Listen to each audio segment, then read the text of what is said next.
সংসারটা একদম শুরু করেছিলাম শূন্য থেকে, যেখানে কিচ্ছুই ছিল না। তো প্রায় 2 বছরের উপরে আমার একদম একার সংসার, সেটা গুছাতে গুছাতে আজকে এই পর্যন্ত আসছি। সো আজকে হচ্ছে আমি আমার ডাইনিং রুমটা পরিষ্কার করব, যেটা আমি সাপ্তাহিক বা মাসিকভাবে করি।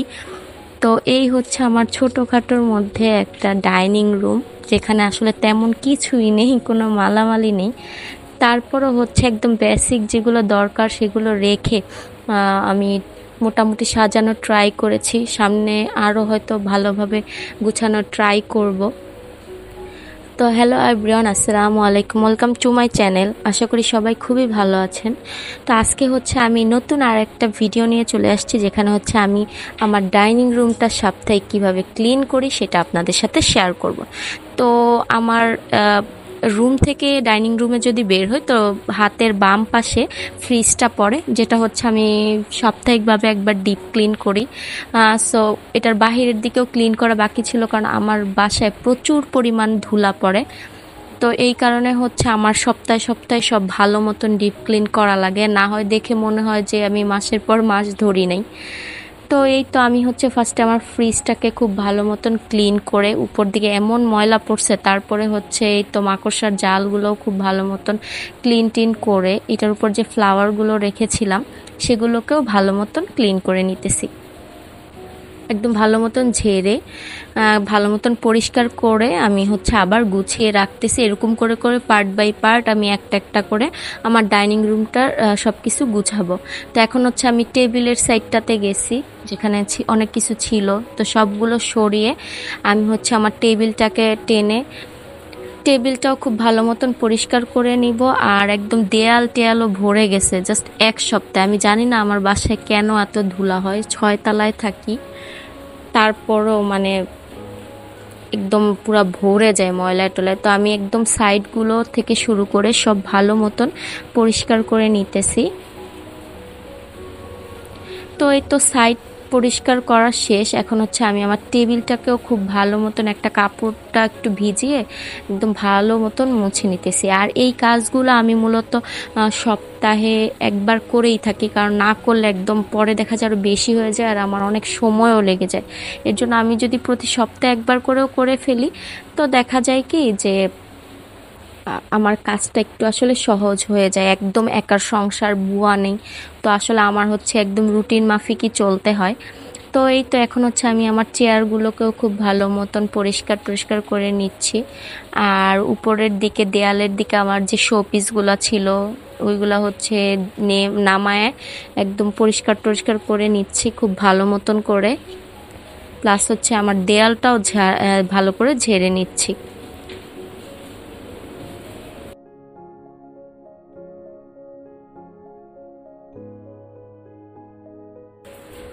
তো আমার যে শো পিস তারপর ঘড়ি টড়ি ছিল, এগুলো সব হচ্ছে মোছা টোছা শেষ। তো সবগুলো হচ্ছে আমি জায়গা মতন লাগাই রাখতেছি।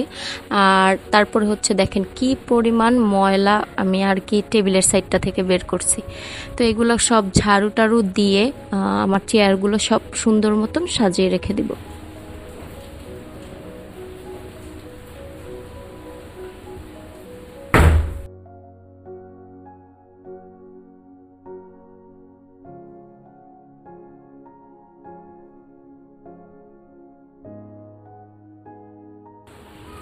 তো এই তো এখন হচ্ছে আমার ডাইনিং টেবিলের সাইডটাও খুব ভালো মতন একদম আমার ক্লিন করা ডান। আমি হচ্ছে একদম গ্লাস টাসগুলো ধুয়েও একদম সুন্দর করে পরিষ্কার করে নিয়েছি। তো এখন হচ্ছে আমি আমার জুতার একটা ক্লিন করব। এটা দেখা যায় অনেক দিনই ধরা হয় না, প্রায় 1 মাসের উপরে হয়েছে ধরা হয় না। তো এইটাকেও এখন খুব ভালো মতন আমি পরিষ্কার করে নিব। সো তার আগে হচ্ছে আমি সব জুতাগুলো এখান থেকে বের করে নিব।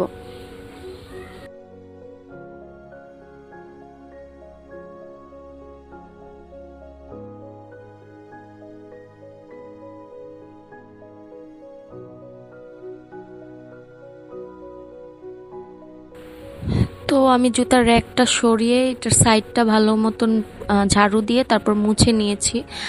এরপর হচ্ছে জুতার র্যাকটাও মুছতে নিয়েছি, বাট এটার ভিতরে এত পরিমাণ ময়লা হয়েছে যে বলার বাইরে। তাই এটাকে ওয়াশরুমে নিয়ে একদম ভালো মতন ডিপ ক্লিন করে নিয়ে আসলাম। তারপর হচ্ছে এটাকে ভালো মতন একদম মুছে টুছে জুতাগুলো একদম ভালো মতন পরিষ্কার করে এটাতে আমি সাজিয়ে রেখে দেবো।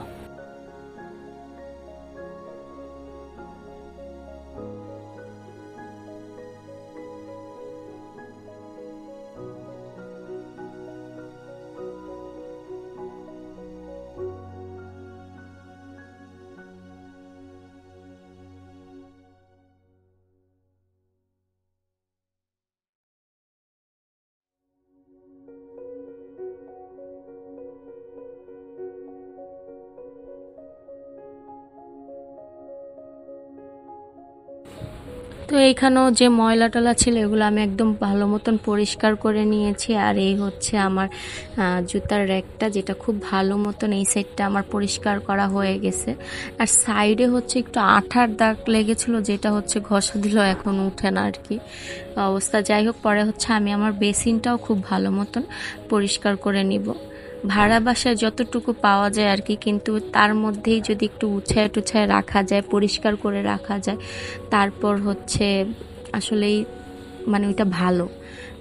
বাসা টাসা গুছায় রাখলেও দেখা যায় মনও ফ্রেশ লাগে। তারপর হচ্ছে অপরিষ্কার না থাকাটাই আসলে ভালো। পরিষ্কার পরিচ্ছন্ন থাকলে মনটাও ভালো লাগে, শরীরও ভালো লাগে, সব কিছু থেকেই আসলে ভালো।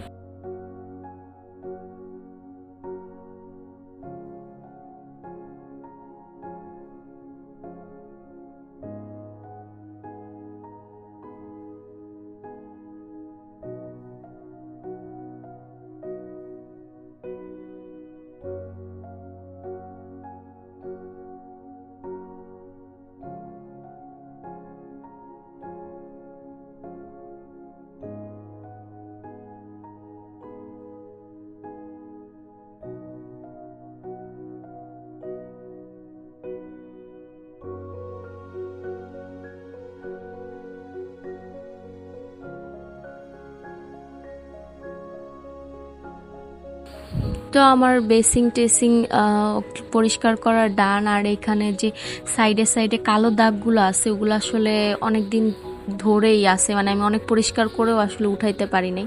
তো যাই হোক, এখন হচ্ছে আমার ফ্লোরটাকেও দেখেন কি পরিমাণ ময়লা হয়েছে। তো এইটাকে একদম ভালো মতন ঝাড়ু দিয়ে তারপরে হচ্ছে মুছে ফেলবো।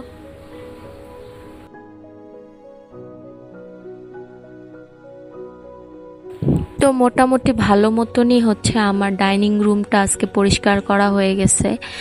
তো পরিষ্কার করার পর মানে করার আগে অনেক কষ্ট লাগে, দেখা যায় আমি তো টাইম লেপসে করে তাড়াতাড়ি করে এডিট করে ফেলেছি 7-8 মিনিটের ভিডিও, বাট এইটা করতে করতে আমার প্রায় 2 ঘন্টার উপরে লেগেছে।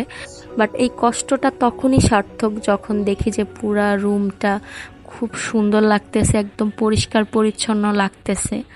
তো যাই হোক, আজকের ভিডিওটা আপনাদের কেমন লাগলো, আমার ডাইনিং রুমটা সাজানো কেমন হয়েছে, সবটাই আমাকে কমেন্ট করে জানাবেন। খুব বেশি ভালো লাগলে আমার চ্যানেলটাকে সাবস্ক্রাইব করে দিবেন আর পাশে থাকা বেল আইকনটি ক্লিক করে দিবেন। আমার কোনো ভুল ত্রুটি থাকলে সেটা অবশ্যই কমেন্ট করে জানাবেন।